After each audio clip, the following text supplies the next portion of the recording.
জয় মা জয় মা জয় মা জয় মা জয় মা। আমি শ্রী শ্রী মৃত সঞ্জীবনী মহারাজ আমার নতুন ইউটিউব চ্যানেল ঠাকুরবাড়ি পঞ্চমুখীতে আপনাদের সকলকে স্বাগতম। আশা করি আপনারা মা আদ্যশক্তি মহামায়ার কৃপায় ভালো আছেন। আপনাদের সকলের দীর্ঘায়ু কামনা করে মায়ের শ্রীচরণে পুনিপদ নিবেদন করে আমি আমার সামান্য উপস্থাপন শুরু করতে চলেছি। আপনারা মনোযোগ সহকারে প্রথম থেকে বাবা শেষ পর্যন্ত দেখবেন। দেখলে বাবা বুঝতে পারবেন বিদ্যুটি কি বা বিদ্যুৎ দিয়ে কি করে কাজ করা যায়, সম্পূর্ণ সবিস্তারে আমি জানাবো।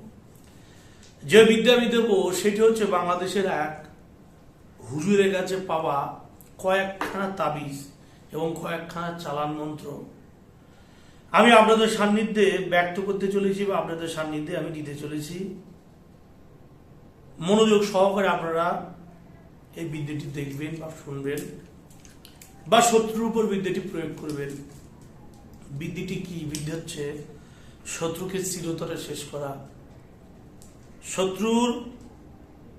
শত্রুকে চিরতলে শেষ করা। শত্রুর কপাল, বুক এবং পেট, দুটি হাত এবং দুটি পা অবশ হয়ে যাবে।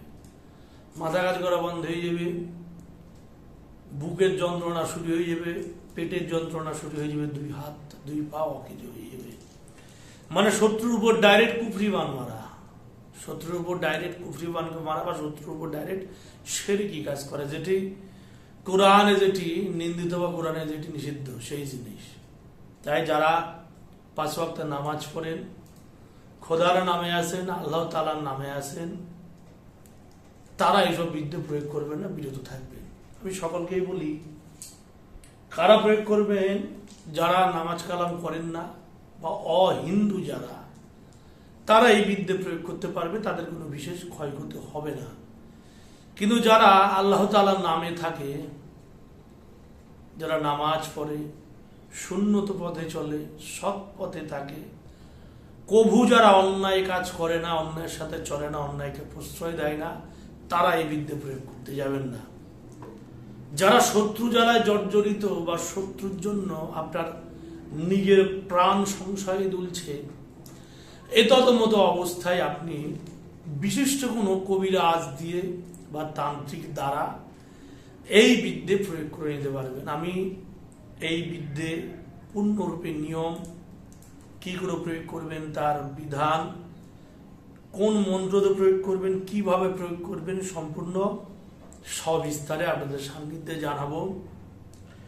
তাই মনোযোগ সহকারে বাবা প্রথম থেকে শেষ পর্যন্ত আমার এই উপস্থাপনটা আপনাদের দেখতে হবে, একটু সময় দিতে হবে। কি করবেন শত্রুর উপর প্রয়োগ করতে গেলে? আমি প্রথমত দেখিয়ে দিই। এই হচ্ছে বাবা বিদ্যাটি, এই হচ্ছে মন্ত্র, এই হচ্ছে কলা গাছ, এই হচ্ছে শত্রুর ছবি। আমি এইটা মন্ত্র, নিয়ম এবং এই সম্পূর্ণ ছবিটা ভিডিও শেষে দিয়ে দেবো, আপনারা দেখে নেবেন। বাংলাদেশে আমার এক খুব চেনাশোনা এক হুজুরের কাছে এই বিদ্যাটি আমি পেয়েছি, বা এরকম 15-20 খানা তাবিজ বা ক্রিয়া আমার কাছে আছে। আমি এক এক করে প্রতিটাই এই চ্যানেলে আপনাদের সান্নিধ্যে পেশ করব। আশা করি আপনারা প্রয়োগ করবেন।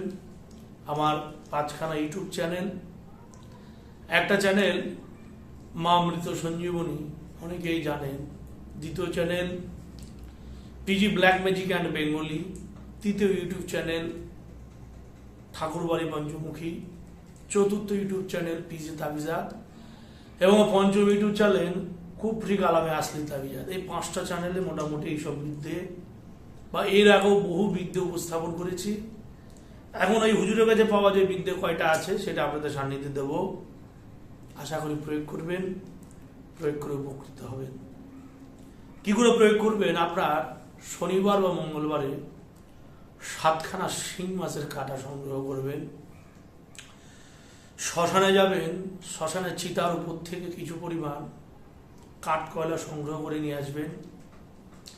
তারপরে গোলাপ জল এবং সে কাঠ কয়লা ভালো করে মন্থন করে বা পিষে একটা পাতলা কালি মতো নির্মাণ করবেন। কবরস্থানে বা সমাধিতে যে বাঁশ চেরা করা থাকে, সেই বাঁশ দিয়ে 8 ইঞ্চি পরিমাণ একটা কলম তৈরি করবেন এবং সেই কলম দিয়েই সে চিতার কয়লার সেই কালি দিয়ে কলা গাছের বুকে একটা ছবি অঙ্কন করতে হবে।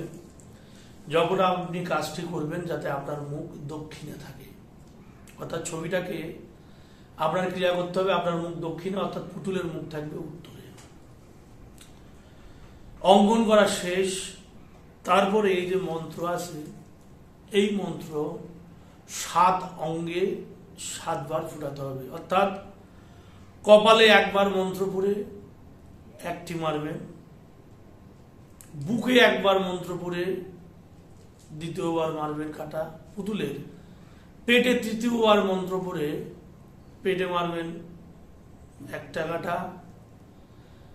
দুটি হাত, ছেলে যদি হয় তার ডান হাতে আগে কাটা যাবে, মেয়ে যদি হয় তার বাম হাতে আগে কাটা যাবে। দুটি হাত ছেলের উপর বান মারলে তার ডান হাতে একটা কাটা মেরে ফু দেবেন, তারপরে বাম হাতে আর একটা শিঙি মাছের কাটা মেরে ফু দেবেন। তারপরে দুটি পা, যেহেতু ছেলের উপর বান প্রয়োগ হচ্ছে, ছেলের ডান পায়ে একটাবার কাঁটা মেরে শিং কাঁটা মেরে মন্ত্র পড়ে ফু দিয়ে একটা কাটা মারবেন, বাম পায়ে একবার মন্ত্র পড়ে একটা ফু দিয়ে একটা কাটা মারবেন। মারার পর কিছু পরিমাণে চুন, কিছু পরিমাণ চুন সংগ্রহ করবেন। যেখানে কলা গাছে আপনি পুতুলটি অঙ্কন করেছেন কাঠকলাইদের, তার চারি সাইডে গোল করে চুন দিয়ে লেপে দেবেন, চারি সাইড রাউন্ড সার্কেলে, ভেতরে দেবেন না চুনটি। সেইখানে দুটি আগরবাতি, একটা ঘিয়ের বাতি জ্বালিয়ে সেই স্থান থেকে আপনি চলে আসবেন। তারপরে দেখবেন শত্রুর কি হয়। সেই কলা গাছ বিষের যে শিং মাছের বিষের প্রভাবে সেই কলা গাছটা তো মারা যাবেই, উপরন্তু সেই শত্রুকে উদ্দিষ্ট করে সেই কলা গাছে পুতুল নির্মাণ করে যতটি কাটা আপনি সেই কলা গাছে নিক্ষেপ করবেন, যতগুলো অঙ্গে নিক্ষেপ করবেন ততগুলো অঙ্গ শত্রুর অবাস হয়ে যাবে। শত্রু কিন্তু কোনো মতে আর নিস্তার পাবে না। খুব বাজে একখানা বিদ্যে, সচরাচর সকলে প্রয়োগ করতে যাবেন না। যারা প্রয়োগ করবেন অবশ্যই সাবধানে নিজ দায়িত্বে দেহ আদি বন্ধ করে আত্মকর্ম করে তারপরে বিদ্যে প্রয়োগ করবেন।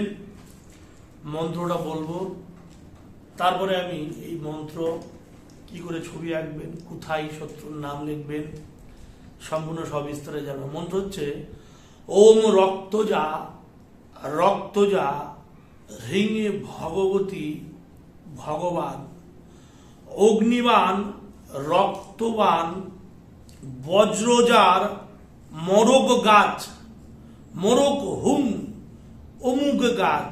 অমুক গাছ মানে কলা গাছের আগে অমুক শত্রুর গাছ, অমুক গাছের জায়গায় অমুক শত্রু বলবেন, গাছের জায়গায় শত্রুর নাম অমুক শত্রু, মরুক অমুক শত্রু বা অমুক গাছ মানে কলা গাছের নাম বলবেন, অমুক গাছ কলা গাছ, মরক ফলনা মানে শত্রুর নাম, মরুক অমুক ফলনা, জালেম হুম মরুক, মরক গাছ মরক, গাছ মরবে শত্রু মরবে। বাবা বলছে ওম রক্তজা রক্তজা হ্রিং ভগবতী ভগবান, অগ্নিবান রক্তবান বজ্রজার মরক গাছ, মরক হুম অমুক গাছ, মরুক ফলনা মানে শত্রুর নাম, মরুক অমুক বা মরুক ফলনা, জালেম হুম মরুক, মরুক গাছ মরুক।